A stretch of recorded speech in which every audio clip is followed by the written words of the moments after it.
right, you guys.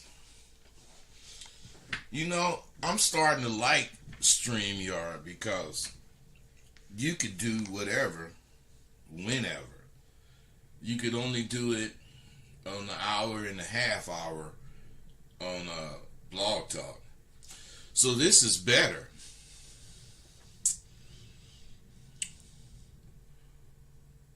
Aaron Jones, I need your book in the penitentiary.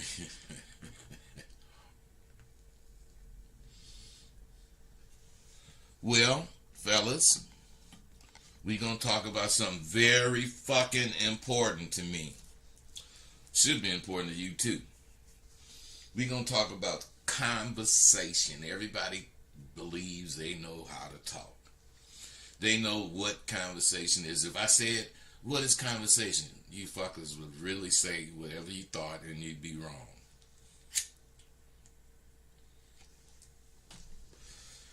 Got to understand, you have to know what conversation is in order to use it.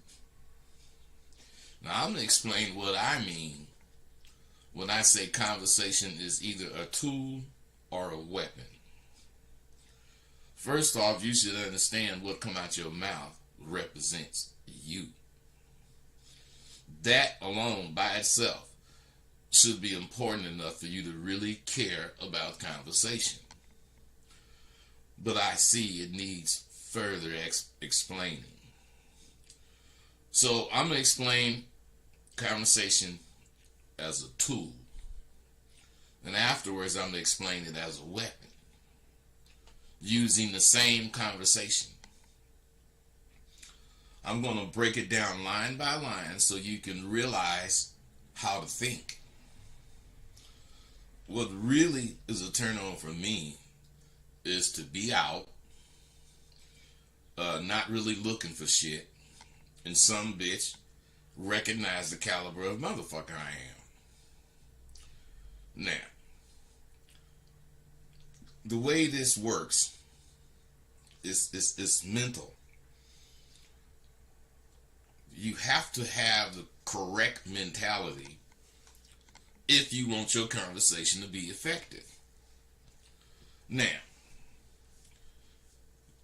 let's say this broad slid up under me and offered to buy me a drink. Now, of course, I'm going to accept, and I'm going to add something. As long as there's no strings attached, you could buy me a drink. Now, when I say that, what I'm doing is letting her know, don't just come here fucking with me, because I ain't the one. But I'm being cool. So she say, I could tell from across the bar that you're not, like the average dude that come in here. Now, right there, when she say she noticed me from across the bar, I can see that she's on the prowl. I know she's on the prowl because I be on the prowl. And I know what I'm looking for when I'm prowling. So, what I'm saying is, if I wanted her, I could have told her right then, let's get out of here. But I didn't tell that bitch that. I want to show you how conversation is used as a tool. And using it as a tool, as with any tool, the tool makes your job easier, especially if you have the right tool. Alright, now, I decided real quick to let the bitch bake in the oven that she turned on. And she's willingly getting in that motherfucker. And I think this in my mind. But what I'm saying is, when the drinks came, she said, here's to the unknowing and whatever. And the bitch raised her eyebrow. She got ready to toast, but I moved my glass and I said, I can't drink to that.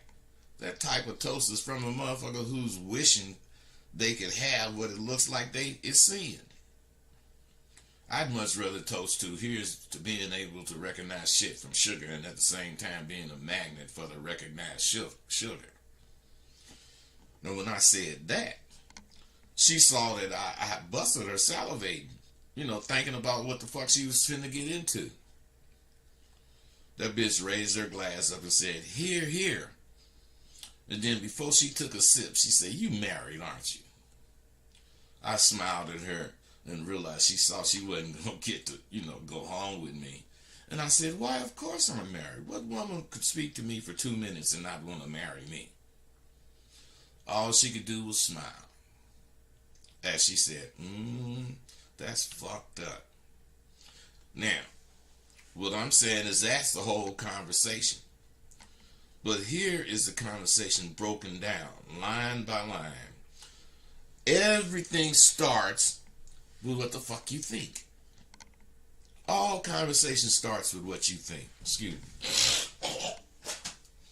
It starts with what the fuck you think.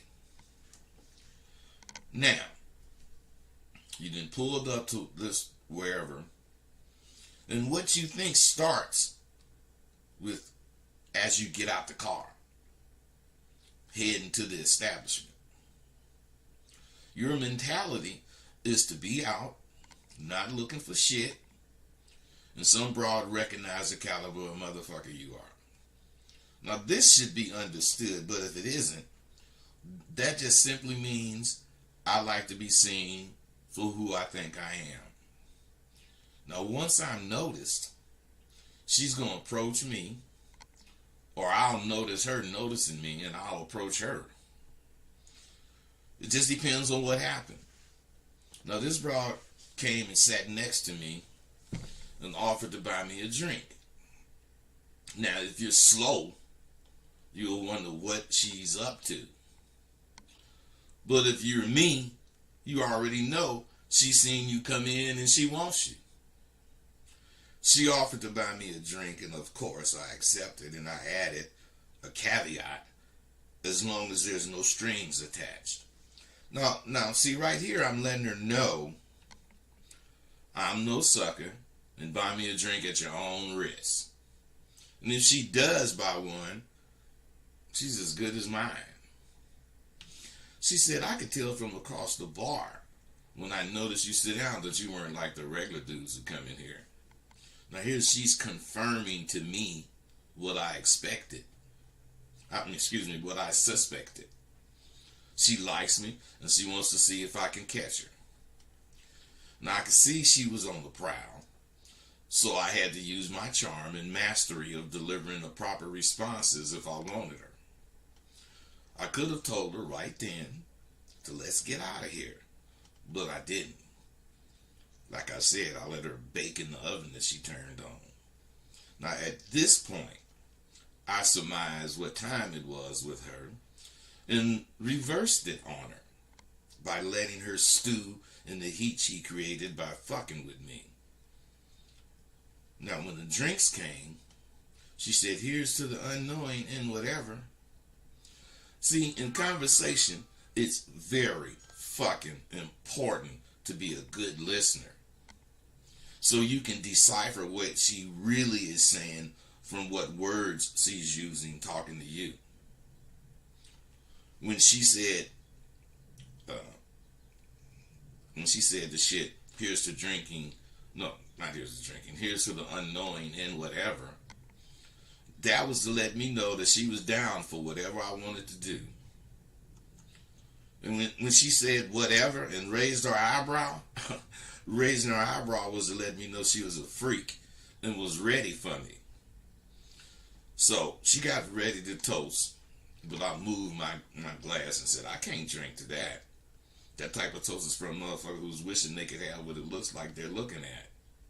I'd much rather the toast to here's to being able to recognize shit from sugar and at the same time being a magnet for the sugar." Now this statement was a seal of the fact to her that I knew she was attracted to me and that she wasn't the normal bitch niggas run into. She saw that I had busted her. I had busted her salivating, thinking about what she was going to get to do with me. The bitch raised her glass up and said, "Here, here." And then the bitch said, "You married, aren't you?" You gotta understand this shit I'm telling you. You see, bitches know when they're in checkmate. She knew what time it was with me, and that buying that fucking drink might work on a sucker, but not me. You know, I smiled at her, like I said, and realized she realized that she wasn't gonna get to go home with me. And she said, when she asked me about being married, I told her, why, of course. What woman could speak to me 2 minutes and wouldn't want to marry me?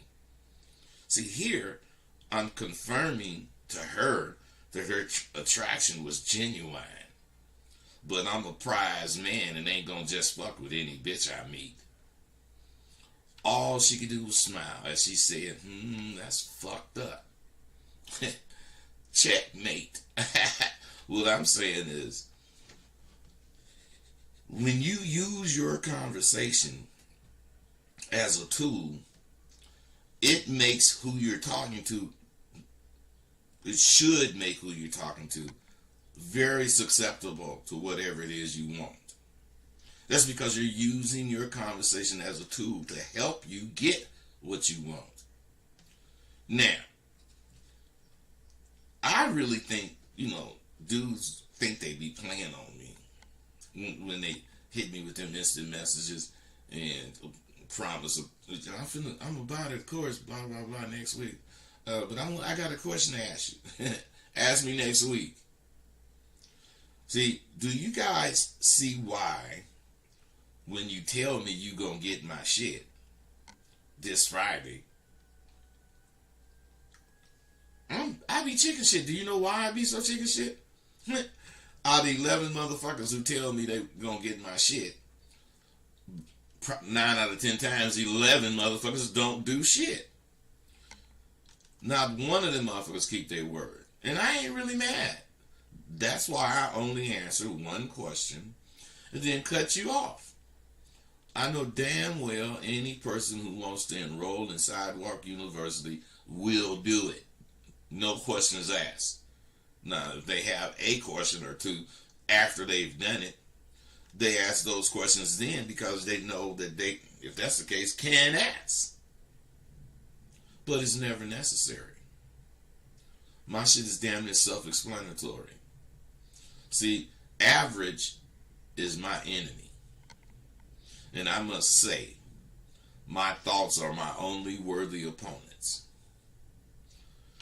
My thoughts are sneaky, and they can throw a slick-ass left jab and a right hook.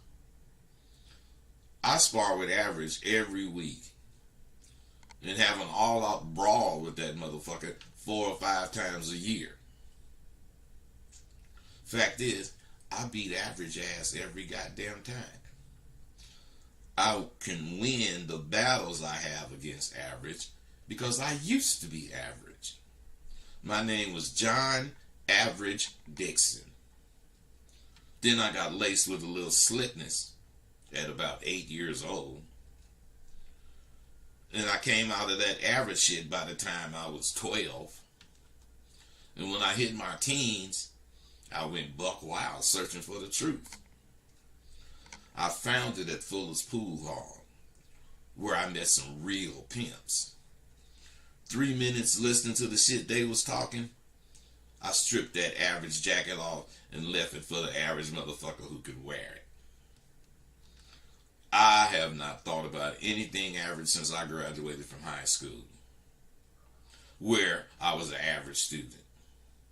After using that initial game that I got from the niggas in Fuller's, I caught a bitch and got to pimping. And damn, I was anything but average. So here I am today. I can't stand average worth of fuck and refuse to fuck with niggas, male or female, who want to be average. That's why I only run with 1 or 2 motherfuckers. Because the rest of the motherfuckers are too close to being an average motherfucker. And they're going to remain average for the rest of their lives. Now, using that same conversation from earlier, I'll show you how to use your words as a weapon. Now, here's the conversation broken down line by line, but by simply adjusting your thought process as you speak, uh, adjusting your process to make your words a weapon. It starts with what you're thinking as you get out your car heading into the establishment. You start telling yourself shit like, man, I ain't fucking with just any bitch tonight. You start adjusting yourself, making yourself believe what you're talking. And you tell yourself, I'm just out. I ain't looking for shit. And if some bitch recognize me, I'm gonna kick it with her. Now, like I'm saying, before you even open the door to the establishment, it should be understood in your mind where you coming from. And if it isn't, it just fucking is a waste of time. So I give or assign meanings to everything a bitch says to me. Everything she does. Every gesture she make. It means something to me. It's a language. So once I noticed, she approached me, or I'll notice her notice me, like I said, and I'll approach her. But I noticed this broad eyeing me, and after a few moments, she came over and sat next to me. And when I saw her get up and head my way, I already decided she was coming to see me, and if she come over here and offer to buy me a drink, I'm going to be insulted, and I'm going to antagonize her motherfucking ass. So if you slow, you'll wonder, what is this bitch up to coming to me? But like I said, if you me, you already know she's seen you come in and she wants you. So she sat next to me and offered to buy me a drink. And of course I accepted, and I gave her that caveat, as long as no strings are attached. Now, right here, the way I'm talking, I'm letting her know I ain't no sucker, and buy me a drink at your own goddamn risk. And if she buys me one, I got real big action. She said, I could tell from across the bar when I noticed you sit down that you weren't like the regular dudes that come in here. Now, when they say something like that, she's confirming what you suspected when you came in. Somebody gonna see me, because I am a piece of chocolate. You can tell she likes you, and you can tell she wants to see if you can catch her. So what I'm saying is, I could see the bitches on the prowl. I had to fucking use my charm and charisma to let her know I'm not interested. I could have told her right then, let's get out of here, but I didn't. See, I don't really like forward women. At this point, I surmised what time it was with her, and I reversed it on her by saying some slick shit to her. I don't really drink, but I do believe I can have a 7-Up with a little orange juice with you. So we chatted for a few minutes while the drinks was coming. And she said, here's to the unknowing and whatever. I'm telling you guys, it is incredibly important to be a good listener. Now, over the years, I have assigned meanings to whatever they say. And at first, those meanings changed a lot. But as long as I was giving them meanings, it was still helping me. But after a gang of years and a whole bunch of times dealing with the same situation, your answers or your thoughts become fixed.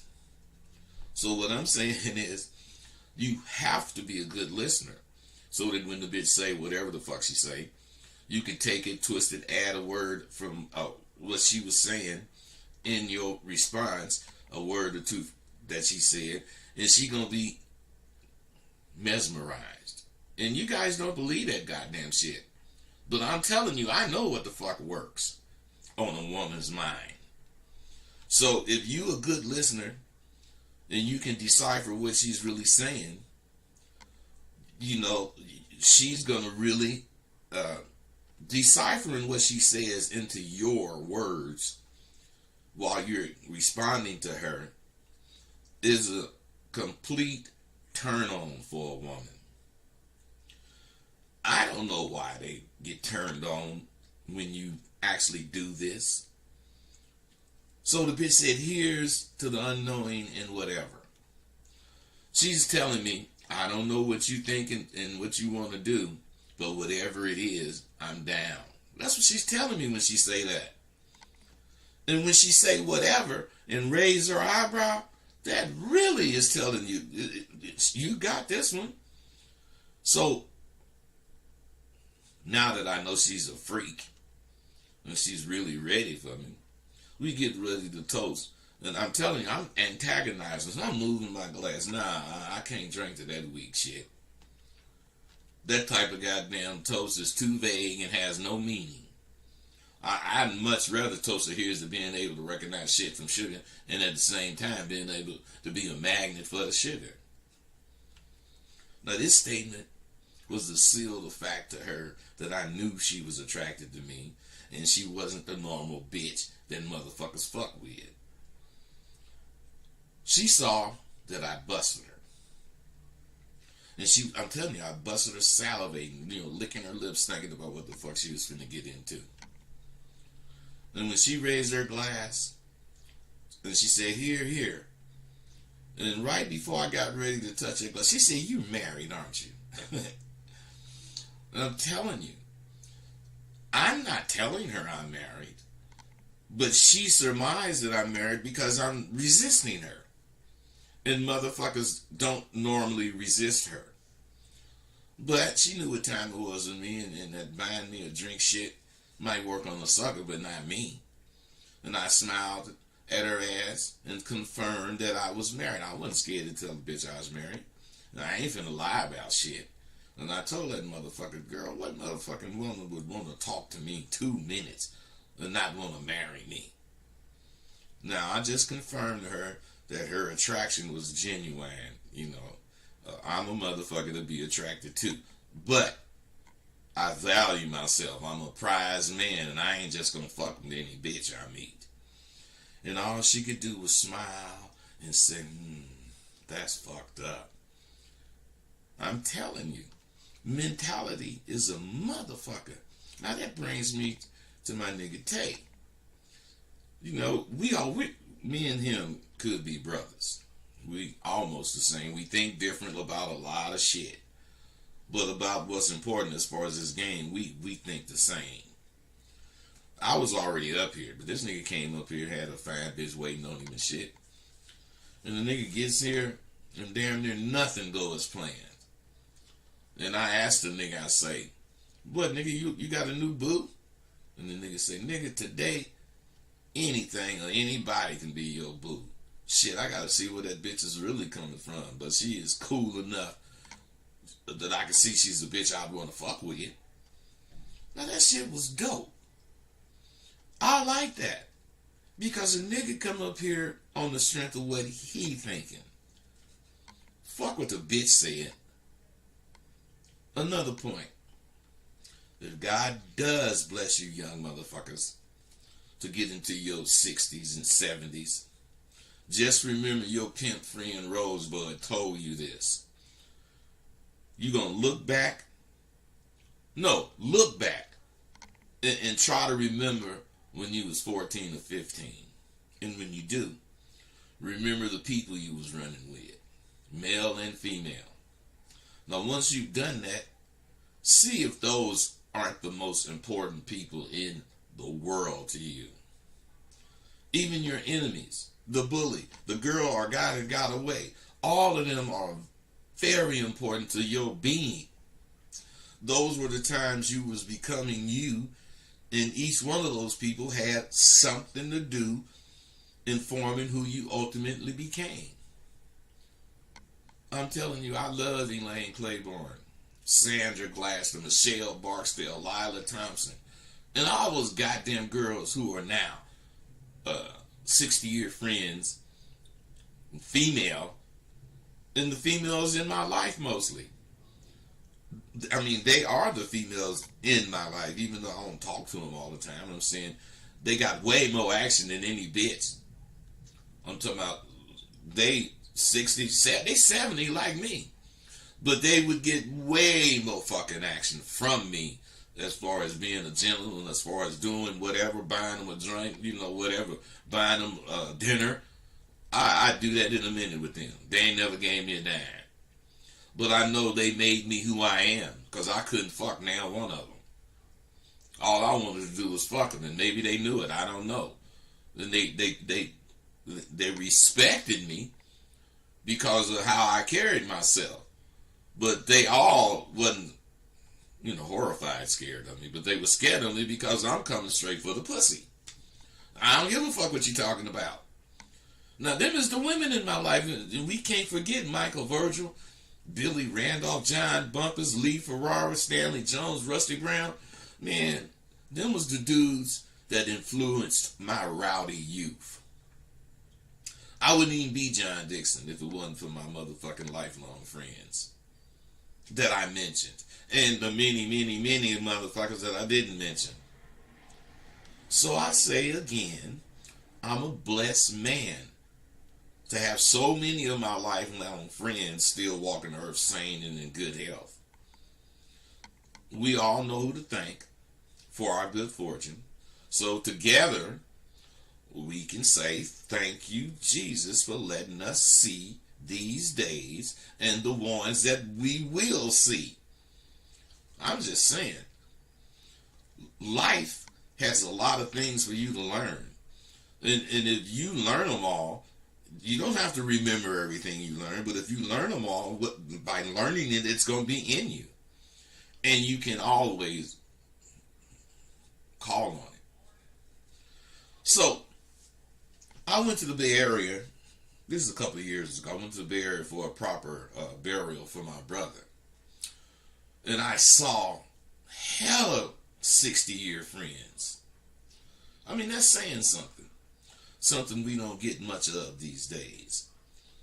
We're getting something that lasts through all kinds of shit. You know what? Look like you guys asking a lot of questions. Let me see what y'all asking. Okay, what's up? What's the reason you were able to keep your hoes for so long? How long did you usually keep your hoes? Bro, you ain't gonna believe what I'm gonna tell you. In the game, niggas get greedy. And you can't help it. You gotta be greedy. Or else you ain't gonna want shit. So you're greedy as fuck.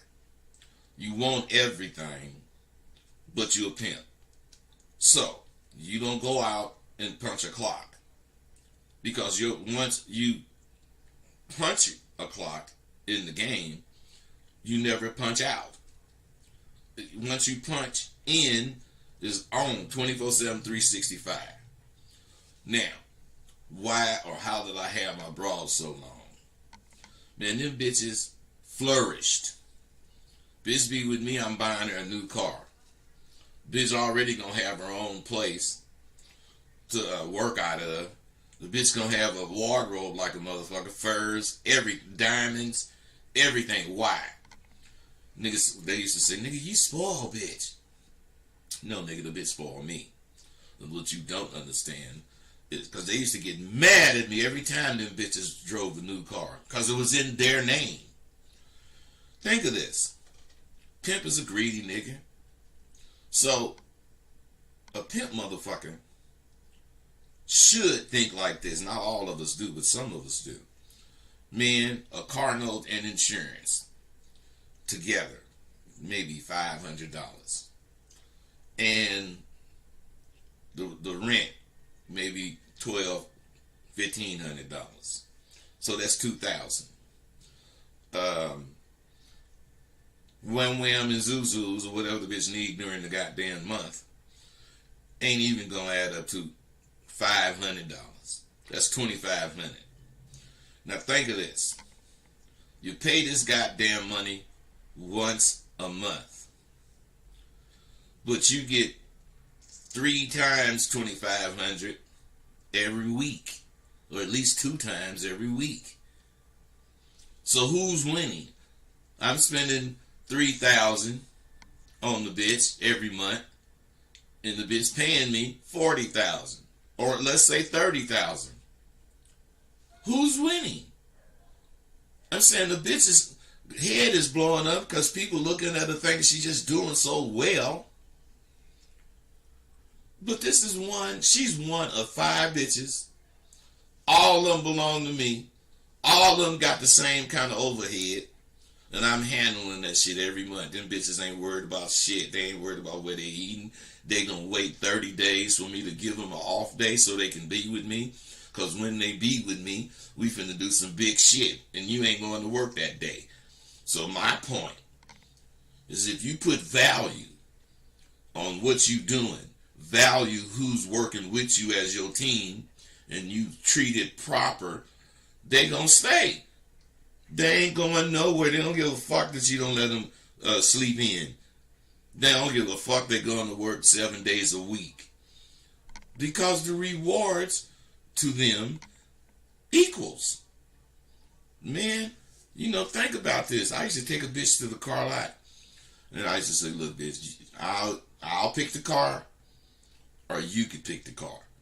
Now, if you pick the motherfucking car and it's over 15,000 or whatever, I ain't buying it, and I'm gonna buy a car I want to buy.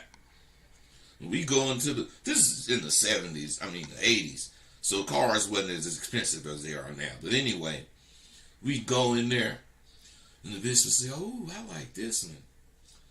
And one time, I went to buy me a new car, and I went to the dealer. And when we finalized the deal, the only one they had that the color I wanted and shit was on the showroom floor.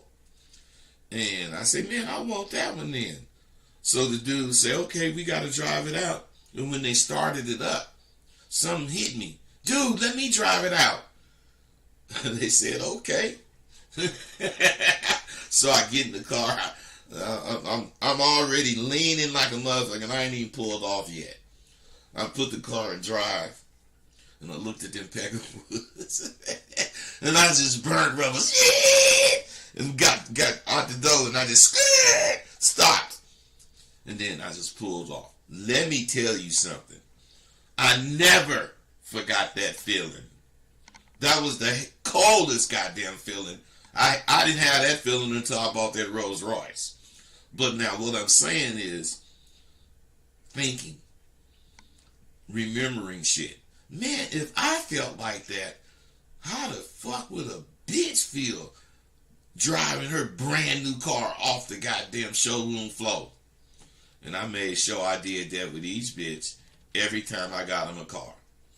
Because that is a thrill that your ass ain't really having that often. Nigga, phone lines aren't working. Whatever, yo, man, I ain't got no goddamn phone number. The real Solari. Hey, I know the term is bullshit, but I want to know where it came from. Whether it's a term, if a pimp don't got a hoe, he'll sell his own ass. Hey, let me tell you something, bro. That come from suckers. That come from weak motherfuckers jealous of a pimp, because they'll say a pimp will do anything. Pimp will do anything for money, because he telling the bitch, you go get my motherfucking money. Pimp ain't gonna do shit but pimp for money. And if he ain't got no hoe, he gonna keep his ass on the track until he catch another one. And he ain't going to sleep. Nigga might not even have nowhere to sleep. But he know if he catch a bitch, all that's gonna change. And he stay down. So, suckers would say a nigga sell his own ass if he didn't have no hoe. Man, you gotta be a punk to do that. And that's what they was trying to say. Pimps is punks. That's all, bro. Clark Kent. Okay, Superman. What do you think about white hoes being exalted over black, vice versa? Man, you talking to a nigga that I only had one black bitch in my life. And what I'm saying is, I know for a fact white bitches ain't. They are, as far as that go, thought of as being over a black bitch, but it ain't got nothing to do with the bitch. It got something to do with society. The police will let a white bitch work and they'll run a black bitch off. When the police finna make a sweep, they'll pull up to the white girls and say, at 7:30 we sweeping. You better not be out here. And they ain't gonna tell black bitches shit. So what I'm saying is, on the problems, it's way better to have a white bitch.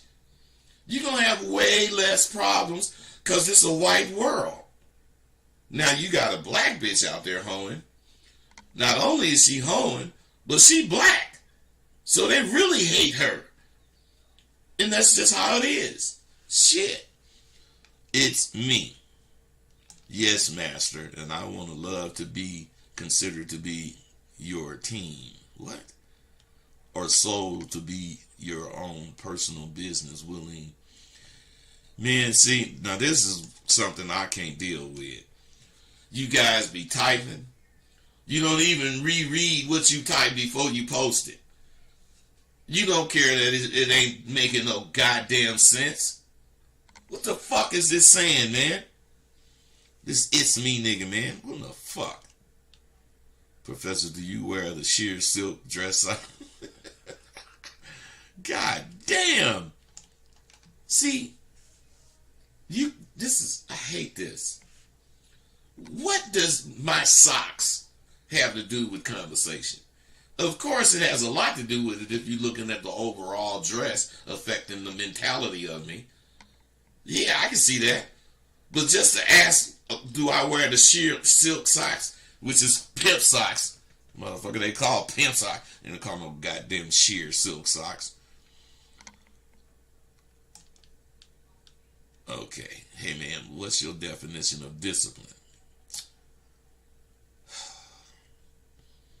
Peace and prosperity, Elder, good. Reading a book, good.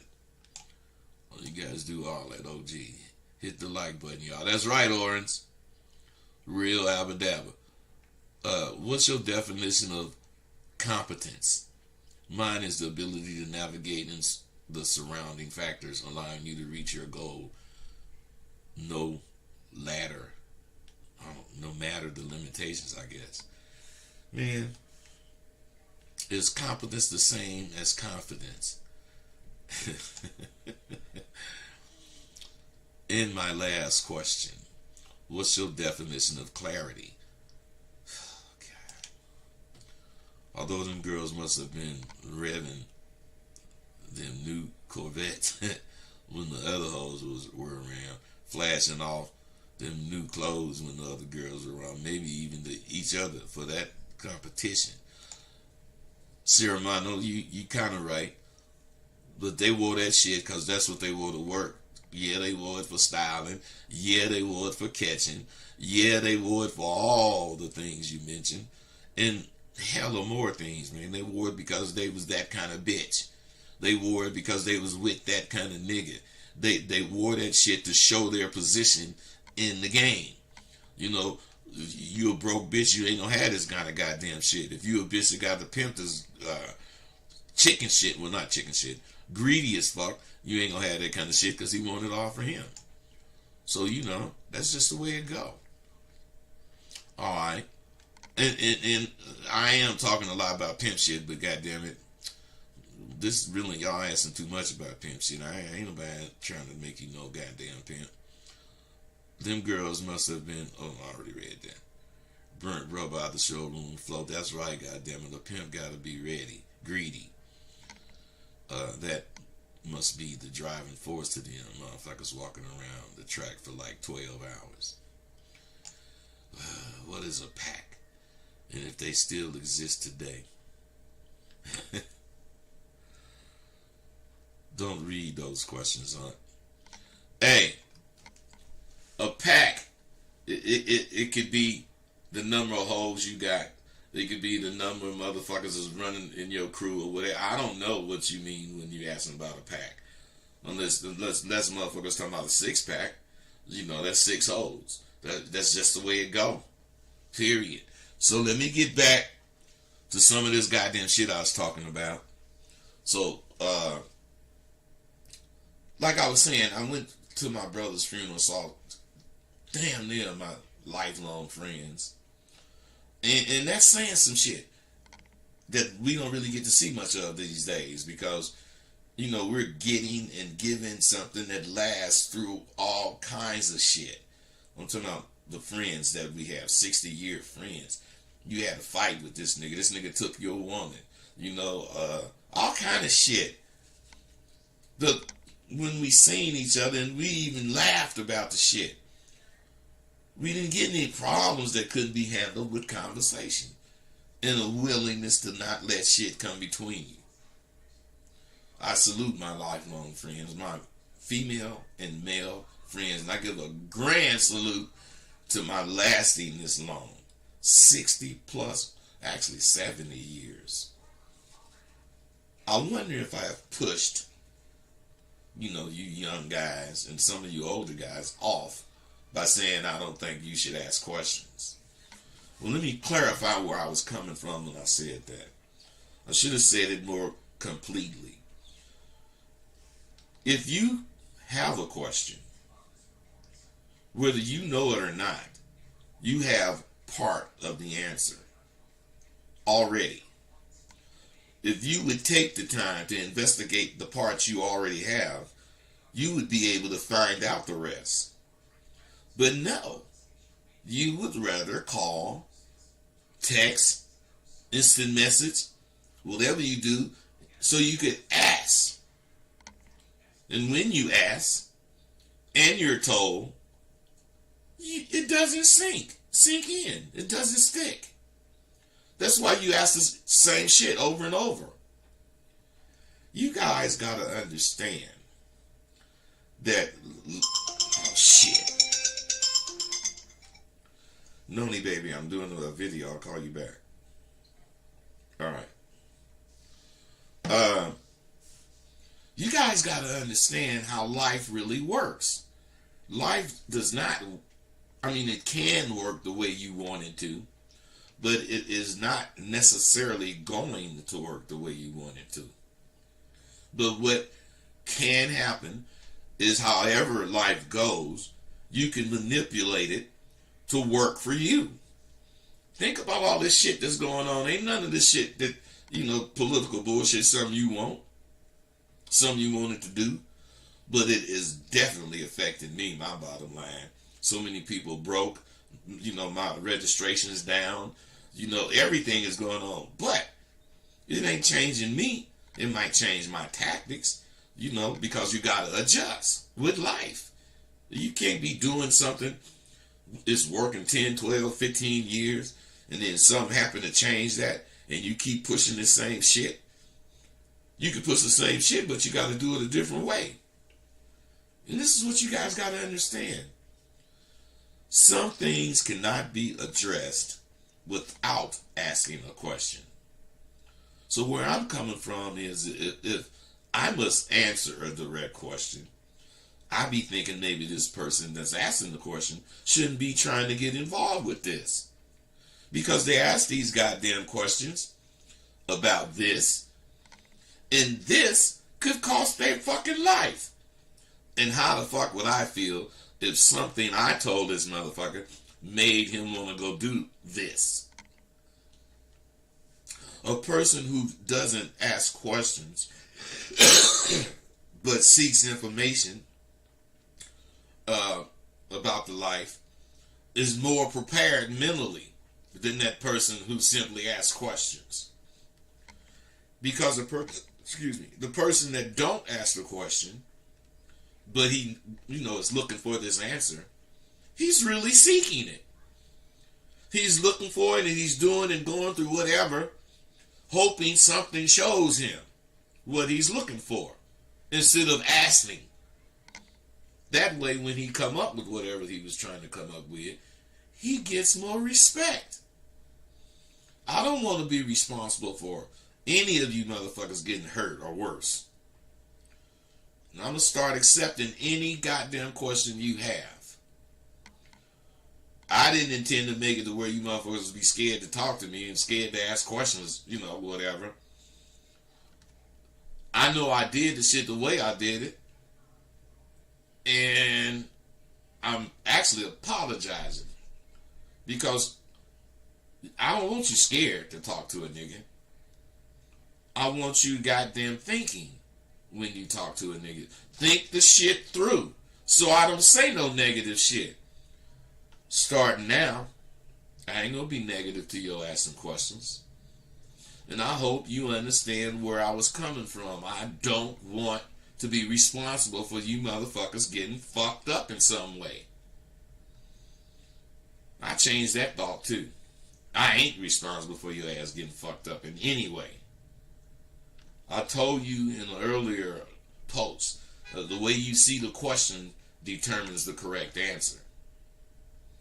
Not wanting to be, not, you guys want to be. And you ain't responsible for shit. Want to be and ain't two different things. Want to be is motherfuckers that just say it. Ain't is the motherfuckers that do it but doing it wrong. When you're fortunate enough to have real OGs to call when you have a problem, so you get to feel your goddamn position in life, in the life that you led. I know so many so-called pimps are living in the gutter these days. They live there because of the choices they made. They made use of false pretenses to get in with the in crowd. When you live in a fake world based on fake shit, all the results you get from it are fake. And it may look like you're rolling for some years, but when the time comes for you to really be able to use your skills because you're older, you ain't gonna have no skills. Those dudes who are in the gutter now thought that fake shit they was doing would carry them as well as the real shit I'm doing. Sadly, just as a lot of you motherfuckers will find out, it don't work that way. The only thing that's going to carry you into your later years with stellar marks of professionalism is real abba-dabba. That real abba-dabba. I'm talking about the kind that Philmo Slim has, Shantae Parker, Hollywood Heights, Gorgeous Dre, the original white folks. Yours truly, me. And other OGs who was down and dirty over 40 years. We got our respect the old way. We took it. We took our respect every time we hit the road and ended up in a city where we were strangers. We were strangers to the city, but not the life within it. We understood we had to go into the belly of the beast if we wanted to eat. We didn't have any problems or any hookups in that city. Whatever hookup we got, we took. And after taking a few props, the real niggas of the city would show up and they want to kick it. But as ordered by game, they don't want to kick it with wannabes. They want to kick it with real motherfuckers who know how to come into a city and claim it. This abba-dabba claims things that's not yours. But they're there for the taking. And we ain't stealing. We are taking what we want from the city. From any city. Anytime we go. Because we pimps and we ain't afraid to take what we want. The day I turned out, I went to a brother who had hoes and asked him about a track. He gave me his answer.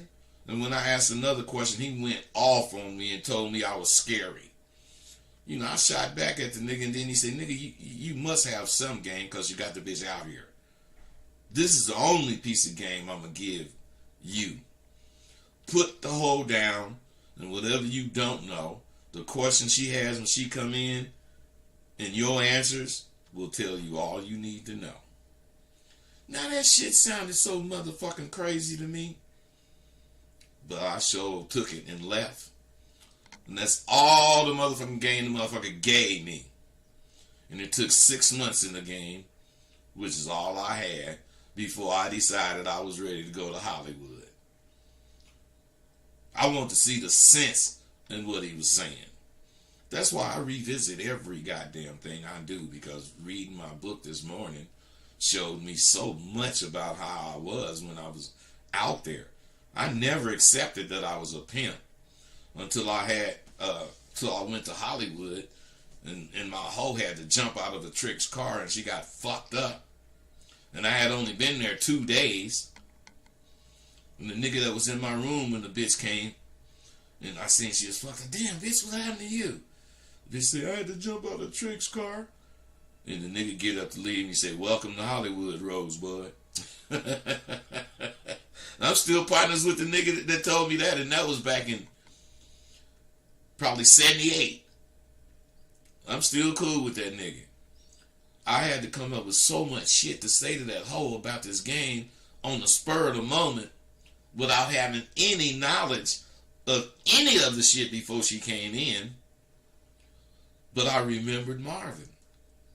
And if he hadn't prepared me with that iota of game, I might not even be here.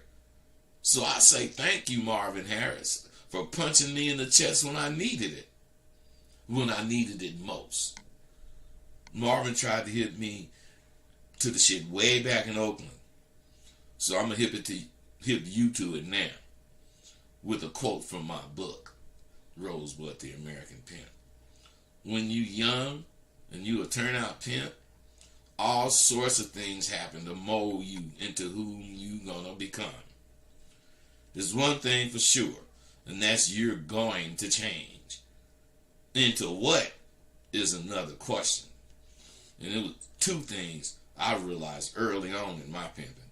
One, I wanted to handle any situation that came up like a giant pimp would, even if it would cost me the hoe. Two, I never wanted to handle a problem by putting fear into my hoe about something that's inevitable. And here's another situation that called for a nigga to come up with the solution at the drop of a dime. The DOAD. Of course, the hoe automatically expects it from me now.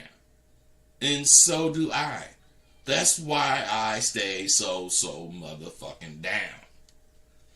Now look, fellas. I'm going to be doing these StreamYards probably every day. Most likely somewhere around 10 o'clock. But can you guys ask realer questions? I mean, come on, you don't need to know what kind of socks I wear. If it's about socks, it's about what kind of socks do you want to wear. And if that's the case, whatever reason you wearing them or want to wear them is good enough. I'm gone, y'all.